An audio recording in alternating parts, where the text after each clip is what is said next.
Hello दोस्तों। स्वागत है आपको कोडिंग कुंफू में, जहाँ पे हम लोग सीख रहे हैं HTML के बारे में, जो कि एक मार्कअप लैंग्वेज है वेबसाइट का। पता है, इस बार कुछ इस वीडियो आने में बहुत देर हो गया, कुछ पर्सनल काम में उलझा हुआ था, इसीलिए बहुत देर हो गया। तो ज़्यादा समय वेस्ट न करते हुए चलिए चलते हैं हम VS कोड में। तो पिछले बार हम लोग कुछ डिस्कस किया था। ज़रा उसको रिवीजन करने से बहुत अच्छा होगा, क्योंकि बहुत देर हो गया। तो पिछले बार हम लोग डिस्कस किया था यूएल के बारे में, कुछ हीडर के बारे में डिस्कशन किया था, कुछ एट्रीब्यूट के बारे में डिस्कशन किया था, और स्टाइल के थोड़ा बहुत कोडिंग लिखा था सीएसएस का। तो चलिए आज हम शुरू करते हैं। थोड़ा बहुत कलर्स के बारे में डिस्कशन करेंगे और सीएसएस फॉर्मेट के बारे में डिस्कशन करेंगे। तो एक फाइल बना लेते हैं, जिसका हम नाम देंगे value of colour, value of colour and format of CSS, format of CSS dot H T M L. तो अभी हम क्या करेंगे, पिछले वीडियो से ही शुरू करते हैं। आज से थोड़ा पहले हम कलर के बारे में डिस्कशन करेंगे, उसके बाद थोड़ा और भी हम कुछ टैग के बारे में डिस्कशन करेंगे, कुछ एक्टिविटी के बारे में डिस्कशन करेंगे। एक काम करते हैं, तो यहाँ पे जितना पहले वाला जो फाइल था उससे ही हम कॉपी करके नया फाइल में ले लेते हैं, क्योंकि बहुत शॉर्ट टाइम बच जाएगा। तो पहले तो हम देखते हैं, यहाँ पे देखिए एक बात है कि इसको हम डिलीट कर लेते हैं। फिलहाल तो पहले तो हम पूरा पेज को टेक्स्ट वर्क कर लेते हैं, जो सब कुछ एक साथ दिखाई देगा। आ गया। आप इसको पहले का जो कुछ कोड है उसको डिलीट कर लेते हैं। तो अभी देखिए, जो HTML में जो कलर दिया जाता है, कोई वेब पेज में जो कलर दिया जाता है, वो एक्चुअली कलर टाइप होता है। जैसे कि आपको अभी इतना टेंशन लेने की जरूरत है नहीं, वैसे इजी ही है। जो डिजाइनर आपको देगा कलर कोड, वही आपको यूज करना है। फिर भी इसके लिए इसके बारे में जानना बहुत जरूरी है। जैसे कि कलर कितना टाइप होता है, कैसे कैसे होता है। कलर तो वैसे एक स्टेप ले लेते हैं, उसमें हम लिखते हैं। एक तो है RGB कलर फॉर्मेट, दूसरा है HSL कलर फॉर्मेट, और एक है हेक्साडेसिमल कलर फॉर्मेट। देखिए, मेनली हम लोग को ये तीन कलर के बारे में जानना है। इससे ज्यादा और भी है, अगर आप देख सकते हैं तो और भी है। इसके एक काम करते हैं, थोड़ा बहुत डॉक्यूमेंट में देख लेते हैं। तो इसके लिए हमको जाना होगा फायरफॉक्स में, और उसमें टाइप करना होगा CSS कलर फॉर्मेट करके सर्च करना होगा। तो यहाँ पे आप देख सकते हो कितना कितना कलर है, उसका कुछ डिटेल्स लिखा हुआ है। जैसे कि hexadecimal colour with transparency, RGB colour, RGBA colour, colour, HSA colour. तो ये सब कलर का कुछ डेफिनेशन दिया हुआ है। आप एक चाहे तो इसका एक नज़र डाल लीजिएगा, क्योंकि कलर के बारे में जानना बहुत इंपॉर्टेंट है। वैसे तो वो डिजाइनर ही आपको दे देगा, कोई कलर कोड दे देगा, इसमें इतना कोई टेंशन लेने का कोई बात है नहीं। फिर भी चलिए चलते हैं, पहले तो हम डिस्कस करते हैं। देखिए, यहाँ पे एक काम करते हैं, पी टेक एक ले लेते हैं। पी टेक लेके उसमें कुछ लिख देते हैं, CSS कलर फॉर्मेट। तो CSS कलर फॉर्मेट, इसमें देखिए हम एक काम करते हैं, पहले तो कलर के बारे में थोड़ा बहुत देख लेते हैं। यहाँ पे जो RGB कलर लिखा हुआ है, RGB का मतलब होता है कि R का मतलब होता है रेड, उसके बाद होता है ग्रीन, उसके बाद होता है ब्लू। तो ये हो गया RGB का फुल फॉर्मेट। तो अगर हम यहाँ पे जो पी टेक लिखा है, इसको अगर हम जो कलर है इसको हम चेंज करना चाहते हैं, तो कैसे करें? तो इसके लिए हमको CSS का जरूरत होता है।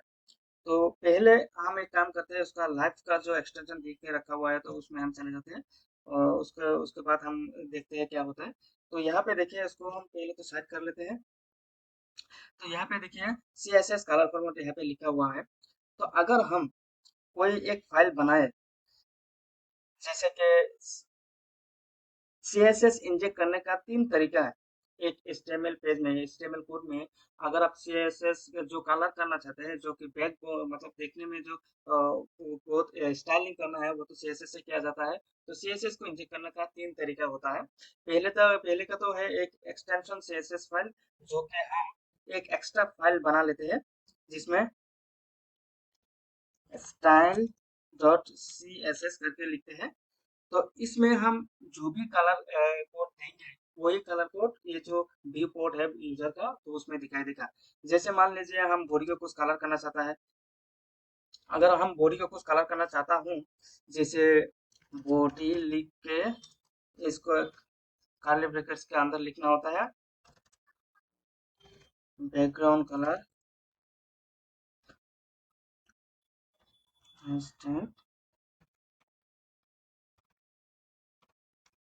देखिए यहाँ पे लिख दिया है, जो बैकग्राउंड कलर है उसको हम थोड़ा ग्रे करने की कोशिश किया है, और उसका जो टेक्स्ट कलर है उसको हम व्हाइट करने की कोशिश करेंगे।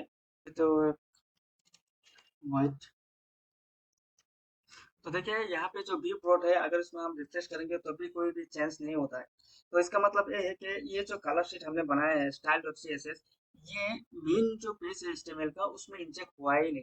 तो उसको इंजेक्ट करने के लिए हमको क्या करना पड़ता है, ये जो मतलब मेन फाइल है उसका जो हीडर है, हीडर के अंदर एक लिंक करके एक टैग होता है, एक टैग होता है, उसके जरिए हम ये कलर का जो शीट है उसके अंदर दे सकते हैं, जैसे कि लिंक रियल स्टाइल शीट। और जो एच है उसमें आपको ये जो नाम है स्टाइल का, style dot C S S, वही सेम टू सेम वहां पे लिखना है, style dot C S S. अगर हम इसको लिखकर सेव करेंगे तो अपने आप देखिए पूरा का पूरा जो पेज है वो ग्रे कलर का हो गया, और जो फॉन्ट है वो व्हाइट कलर का हो गया, क्योंकि हमने जो CSS है उसमें जो टेक्स्ट का कलर है उसको व्हाइट देके रखा हुआ है। तो आप गौर कीजिए, इसमें एक तो मैंने कलर दिया है हैश टैग 2525 करके, और एक कलर दिया है सिर्फ सिंपल नाम लिख के कलर दिया है। तो ये दोनों का कलर का डिफरेंट है क्या? एक्चुअली जो ये एज से शुरू होता है, हैशटैग से शुरू होता है, उसको हम बोलते हैं हेक्साडेसिमल कलर, जो कि मैंने यहाँ पे जो पहले ही लिख के रखा है, 3 नंबर जो लाइन है उसमें लिख के रखा है हेक्साडेसिमल कलर, वही है जो मैंने बैकग्राउंड में दिया है हेक्साडेसिमल। तो हैशटैग से शुरू होता है हेक्साडेसिमल कलर का फॉर्मेट। तो आजकल जो मॉडर्न जमाना है, मॉडर्न जितना भी वेब पेज है, वो सब दो ही कलर मेनली यूज करते हैं, एक तो है हेक्साडेसिमल कलर, और एक है HSL कलर का जो फॉर्मेट है, वो दो कलर ही यूज करता है ज्यादातर। हाँ, आप अगर कोई नाम देके भी कलर दे सकते हो, लेकिन उसमें कुछ इसका वैल्यू कुछ कम है, कुछ इतना मतलब इम्पोर्टेंट है नहीं आजकल, ये सब यूज नहीं होता। हाँ, अगर सीखने के लिए आपके लिए ठीक है, सीख सकते हो, लेकिन जब आप प्रोफेशनली काम करेंगे तो ये कलर मत दीजिएगा, क्योंकि अगर आप मान लीजिए व्हाइट कलर देते हैं, या अगर आप मान लीजिए यहाँ पे कुछ ब्लू कलर देते हैं, तो ब्लू कलर कितना परसेंट लेगा, वो अलग अलग, तो वेब ब्राउजर में अलग अलग सा परसेंटेज ले लेते हैं, इसीलिए ये इसको देना है बहुत चीजें। तो ज्यादातर आपको यही दीजिए, वो आप हेक्सा कलर दे सकते हो, या फिर HSL कलर दे सकते हो, जिसका फुल फॉर्मेट है ह्यू सैचुरेशन एंड लाइट, जो कि तीनों का कॉम्बिनेशन होकर जो कलर होता है। तो RGB का तो मैंने बोला ही है, और हेक्साडेसिमल का भी बोला है। हेक्साडेसिमल वो होता है ना, एक जो कलर सर्कल होता है, जो 360 कलर का जो सर्कल होता है, उसको हम दे सकते हैं। तो ऐसे करके हम वहां से सिलेक्ट कर सकते हैं हैशटैग देके। तो अगर हाँ, अगर आप यहाँ पे ऐसे अगर आपका जो कर्सर है उसको ऊपर ले जाएंगे, तो यहाँ पे देखिए एक सिस्टम आ गया है, जहाँ पे अभी दिखा रहा है हेक्साडेसिमल कलर। अगर आप इसको चेंज करेंगे तो HSL का आया है। इसमें इसमें एक तीन ही वैल्यू लेता है, एक तो है ह्यू, और एक है सेचुरेशन परसेंटेज, और एक है लाइट परसेंटेज। उसको फिर से क्लिक करेंगे तो HWB जो होता है, तो उसका कोई जो इतना जरूरत है नहीं, तो इसके बारे में हम डिस्कस नहीं करेंगे। हाँ, अगर आप जानना चाहते हैं तो आप जान सकते हैं, लेकिन इसका यूज थोड़ा कम है, तो रिकमेंड करूंगा ये आप मत ही यूज कीजिएगा। और एक है RGB, जो कि ये बहुत सारा यूज होता है, बहुत ही यूज होता है। तो RGB के बारे में थोड़ा बहुत बोला है, जैसे कि आर रेड ग्रीन और ब्लू का कॉम्बिनेशन होता है, तो ये पहला रेड फिर ग्रीन और फिर ब्लू, इसका कॉम्बिनेशन होता है। आप इसमें ऐसे करके चेंज भी कर सकते हो, ठीक है, इसे चेंज भी कर सकते हो, कोई दिक्कत है नहीं इसमें। तो इतना तो इतना मतलब ना समझने वाले कोई बात है नहीं, तो सब इजी ही है। तो हम इसके बारे में देखा है। अगर हम और एक काम कर सकते हैं, जैसे कि अगर बॉडी में दिया है, अगर कोई हम पी को, जो मैंने पी लिखा है, पी का जो अगर बैकग्राउंड चेंज करना चाहते हैं तो वो भी कर सकते हैं। जैसे कि बैकग्राउंड कलर इसका अगर हम कुछ ग्रीन दे दें। वैसे तो आपको ग्रीन देने के लिए अगर आप हेक्साडेसिमल यूज करेंगे तो ही बहुत अच्छा होता है। तो हेक्साडेसिमल के लिए आपको क्या करना होता है, देखिए अगर हम ग्रीन में जाएंगे तो कैसे देंगे हेक्साडेसिमल में। तो यहाँ पे आप देख सकते हो पहले का जो एक शॉर्टकट आया है ऊपर में, उससे हम देख सकते हैं। तो ग्रीन में जाने के लिए हमको क्या करना होता है, तो ग्रीन का जो कोड है ये है 07791A। तो यहाँ पे हम दे सकते हैं इसको 07791। अगर हम इसको सेव कर देंगे, देखिए जो पी का जो टैग है उसमें जो ही लिखा है CSS कलर फॉर्मेट, उसका जो बैकग्राउंड है वो ग्रीन हो गया है। तो ये तो हमको बारे में पता चल गया है कि कलर कैसे कैसे होता है, क्या क्या होता है। तो उसके बारे में और अगर जानना चाहते हैं तो आप एक काम कीजिएगा, तो CSS कलर करके आप टाइप करेंगे, तो कलर फॉर्मेट इसे कर देने से आपको मैं यहाँ पे रिकमेंड करूंगा। आप एमडीएन तो है ही, वो तो अच्छा ही है, लेकिन W3 स्कूल का जो डॉक्यूमेंटेशन है उसको अच्छी तरह से पढ़िएगा, क्योंकि यहाँ पे पूरा सब कुछ अच्छा सा लिखा हुआ है। देख सकते हो कोई दिक्कत है नहीं, अगर एक बार नजर डाल लेंगे तो ही आपका जो कलर का जो फंडा है वो क्लियर हो जाएगा। तो चलिए आगे चलते हैं। अब हम देखेंगे जो CSS का स्टाइल है जो हमने इंजेक्ट किया है आउटसाइड से, उससे और कैसे कर सकते हैं। तो CSS हम तीन तरह से इंजेक्ट कर सकते हैं, जैसे मैंने पहले ही बोला है, अगर आप लोग गौर से सुना है तो। एक तो हो गया जो एक्सटर्नल स्टाइल शीट, जो कि हम लिंक देके, ये वाला जो मैंने मार्क किया है उसमें देखिए लिंक रियल स्टाइल शीट, इस लाइन के जरिए मैंने एक्सटर्नल CSS फाइल को मैंने इंजेक्ट कर दिया है। तो उससे अलावा और भी एक काम कर सकते हैं, यहाँ पे डायरेक्टली हम एक स्टाइल करके टेक ले सकते हैं और उसके अंदर हम इंस्टॉल कर सकते हैं, जिसको हम कहते हैं, जिसको हम बोलते हैं इंटरनल स्टाइल शीट। ये जो वेब पेज का जो स्ट्रक्चर है HTML का, उसके अंदर ही लिख लेते हैं। जैसे कि अगर हम इसमें बैकग्राउंड कलर, बॉडी का जो बैकग्राउंड कलर है उसका हम कुछ चेंज करना चाहते हैं, तो देखते हैं क्या होता है। इसका हम कलर देंगे, मान लीजिए ब्लू। हाँ, मैं अभी नाम ही दे रहा हूँ शॉर्टकट के लिए, अगर आपको ये नहीं चाहिए तो वो कुछ दे सकते हैं। ब्लू के लिए हमको क्या देना होगा, ब्लू, ब्लू के लिए ये वाला ठीक रहेगा। तो ये हो गया अब ब्लू कलर। अगर हम इसको रिफ्रेश करेंगे तो देखिए आपका जो बैकग्राउंड कलर पहले जो ग्रे कलर का था वो बदल के चेंज होकर ब्लू कलर हो गया है। इसका मतलब ये है कि अगर हम जो एक्सटर्नल शीट में जो स्टाइल रखे हैं उसको वो चेंज करके वो ब्लू कलर दे दे, मतलब इसका एक वैल्यू होता है, एक प्रायोरिटी होता है। जो एक्सटर्नल स्टाइल शीट है उसका प्रायोरिटी थोड़ा कम होता है, तो जो इंटरनल स्टाइल शीट है उसका प्रायोरिटी एक्सटर्नल स्टाइल शीट से थोड़ा ज्यादा होता है। इसका मतलब अगर पावर की बात करें तो जो एक्सटर्नल स्टाइल शीट का जो पावर है वो इंटरनल स्टाइल शीट के पावर से थोड़ा कम है, तो इसको प्रायोरिटी ज्यादा देता है। ठीक इसी तरह से हम और एक काम कर सकते हैं, जैसे कि अगर मान लीजिए जो हमने एक कलर लिखा था जो पी टेक में बैकग्राउंड की ग्रीन करके लिखा था, तो पी टेक में हम और एक एट्रीब्यूट लेके, स्टाइल एट्रीब्यूट लेके उसको भी हम डायरेक्ट चेंज करते हैं। ऐसे करके डायरेक्ट हम चेंज कर सकते हैं। इसको बोलते हैं हम इनलाइन स्टाइल शीट। जो इसका जो प्रायोरिटी है ये सबसे ज्यादा होता है। जो एक बार मान लीजिए कि एक बार दे दिया है, जो सजेशन में है वही इसको कोड कर दिया है।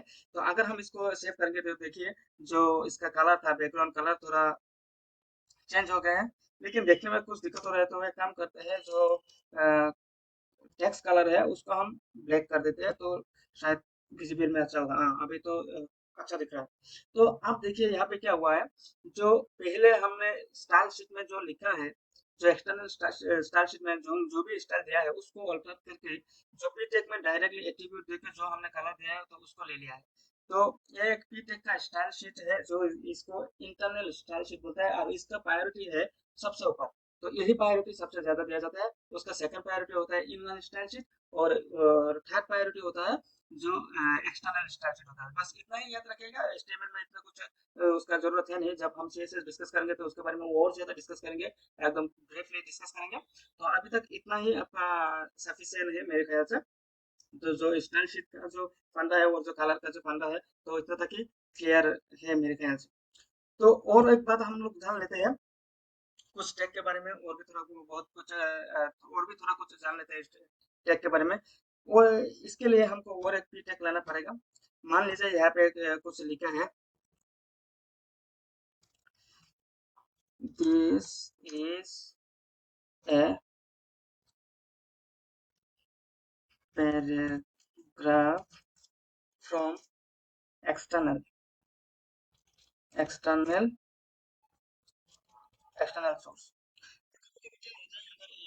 आपका वेब पेज में कोई भी एलिमेंट आपको एक्सटर्नल से लेना होता है, तो इसके लिए हम कुछ सिस्टम यूज कर सकते हैं। जैसे कि मैंने लिखा है this is a paragraph from external source जो कि इनपुट किया गया है। तो इसमें अगर हम पी देके लिख लेंगे और इसको सेव कर देंगे, देखिए इसमें क्या हुआ है कि बैकग्राउंड कलर का जो फंडा है काम करते हैं, जो पी का जो कलर लिया है स्टाइल शीट से उसको हम डिलीट कर देते हैं, नहीं तो अच्छा नहीं दिखेगा। तो यहाँ पे जो मैंने लिखा है जो this is a paragraph from external source, ये अगर बीटेक में सिंपल लिख देंगे तो इसको ज्यादा प्रायोरिटी नहीं दिया जाएगा, वैल्यू थोड़ा कम हो जाएगा। ज्यादा प्रायोरिटी मतलब कि ये एक पेज की तरह बिहेव करेगा। लेकिन इसको हम और भी तरह से लिख सकते हैं, जैसे कि यही अगर चीज हम कोई एक ब्लॉक कोट में लिख देते हैं,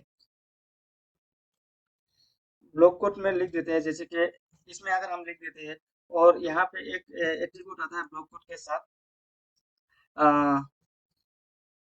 साइड करके एक एट्रीब्यूट होता है, और उसमें हम लिखते हैं, मान लीजिए कि ये लिखा है कहाँ सा है,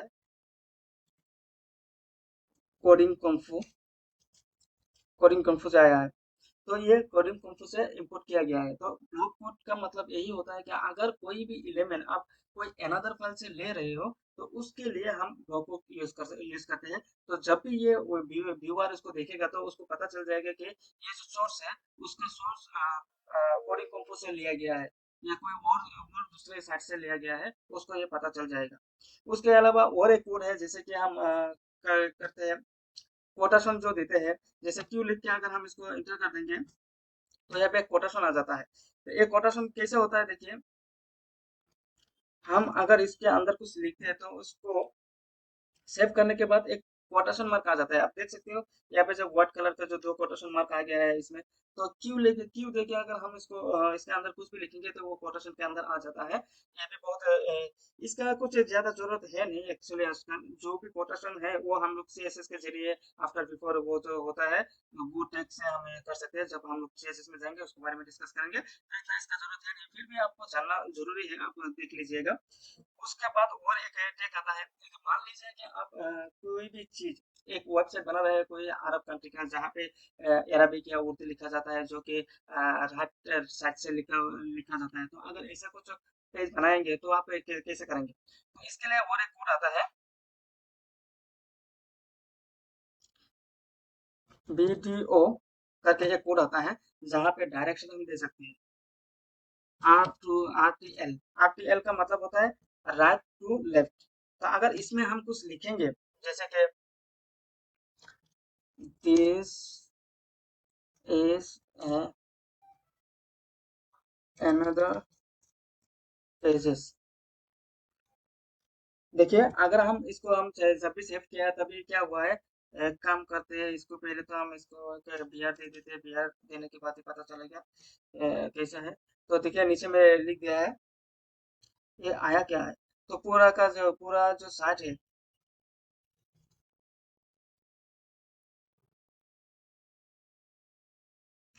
पूरा जो लिखा है वो क्या हुआ है, लेफ्ट से राइट हो गया है। तो इसका जो इसका मतलब ये है कि अगर कोई भी आप लेफ्ट से राइट करके कुछ लिखना चाहते हैं तो लिख सकते हैं। ये मेनली जो मिडिल ईस्ट का जो कंट्री है उसमें ये लिखा जाता है। इसका कुछ इतना खास जरूरत है नहीं, फिर भी आप लोग देख लीजिएगा, फिर भी आप लोग इसको देख लीजिएगा। और एक चीज आता है जहाँ पे हम काम करता है, जैसे कि सीटेड साइट साइट करके एक टैग होता है। उसके लिए आप लोगों के लिए एक असाइनमेंट है, आप लोग खुद ही देख लीजिएगा इसके बारे में क्या क्या है। और एक है इसके बारे में जो पहले भी थोड़ा डिस्कशन किया था, एड्रेस के बारे में, एड्रेस ट्रैक के बारे में, उसके अंदर कैसे क्या होता है क्या नहीं होता है उसके बारे में, तो थोड़ा बहुत देख लीजिएगा। तो इसके लिए हम थोड़ा आपको दिखा दें, जो एड्रेस ट्रैक होता है उसके लिए। तो एड्रेस टैग्स मेनली यूज होता है, जो कंटेंट होता है, कॉन्टैक्ट का जो इन्फॉर्मेशन होता है उसके लिए यूज होता है। यहाँ पे देखिए लिखा हुआ है एड्रेस टैग का द कंटेंट एड्रेस एलिमेंट। तो यहाँ पे जितना ही है तो कैसे हम इसको भी लिख सकते हैं, जैसे कि देखिए देख सकते हो एड्रेस एड्रेस टैग यूज किया है, उसके अंदर ए टैग यूज किया है जो कि लिंक हाइपर लिंक लिंक होता है, लिंक के लिए यूज किया जाता है। तो एड्रेस टैग के बारे में थोड़ा बहुत देख लीजिएगा। तो देखिए सारा बहुत हम आपको बता नहीं सकते, तो थोड़ा बहुत आपको भी अगर सीखने आए हो तो कोशिश करना ही पड़ेगा। आपको भी दिखना पड़ेगा, आपको भी थोड़ा बहुत डॉक्यूमेंटेशन पढ़ना पड़ेगा। और एक टैग है जो हमको डिस्कस करना बहुत जरूरी है, ये बहुत अच्छा है। एक हाइपर लिंक की तरह भी एक और टैग है जिसको हम एब्रिविएशन बोलते हैं, एबीबीआर। एबीबीआर का मतलब यही होता है कि एब्रिविएशन, जो भी एब्रिविएशन आप लोग मिलते हैं ना, जो आपको पहले साइंस सब्जेक्ट में मिला था, याद होगा शायद आप लोगों को। हाँ, अगर याद है तो ये याद कर लीजिएगा। देखिए ये जो एब्रिविएशन देना होता है, जैसे कि हम मान लीजिए कि मैंने HTML लिखा है, तो HTML लिखने के बाद अगर हम सेव करेंगे तो देखिए नीचे में HTML आ गया और एक अंडरलाइन आ गया है, लेकिन उसका ऊपर में अगर होवर करेंगे तो कुछ भी नहीं आएगा। इसका मतलब ये है कि यहाँ पे कुछ लिखना होगा। तो अगर हम HTML लिखा है उसका फुल फॉर्म हम यहाँ पे लिखते हैं, जैसे कि हाइपर टेक्स्ट। तो ये जो एब्रिविएशन का जो टैग है उससे हम क्या करते हैं, जो एब्रिविएशन है उसका फुल फॉर्म लिखते हैं इसमें। अगर देखिए यहाँ पे जो मैंने लिखा है HTML, उसके बाद जो HTML का फुल फॉर्म है अगर इसमें हम लिख देते हैं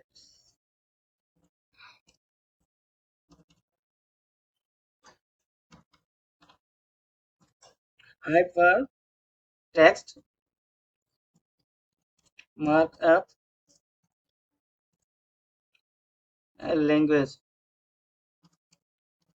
हाइपर टेक्स्ट मार्कअप लैंग्वेज, अगर हम इसको अभी सेव करेंगे तो देखिए अगर यहाँ पे जो कर्सर है इसको से ये आना चाहिए था, ये देखिए आ गया है। जब भी हम जो कर्सर है उसका HTML का जो लिखा है जो एप्लीकेशन है उसके ऊपर देने से ही हाइपर टेक्स्ट मार्कअप लैंग्वेज हुआ है। तो यहाँ पे स्पेलिंग कुछ मिस्टेक है, अगर आप लोगों को पता है तो आप लोग कमेंट में बता दीजिएगा क्या क्या मिस्टेक है इसमें, इसलिए जो टाइटल है टाइटल में क्या मिस्टेक है, तो आप उसको बता दीजिएगा। तो आज का वीडियो में इतना ही है, आगे और भी हम पढ़ेंगे टेक्स्ट के बारे में, एलिमेंट के बारे में और थोड़ा बहुत स्टैक के बारे में भी। तो आज का वीडियो में इतना ही, तो मिलते हैं अगले वीडियो में HTML के साथ।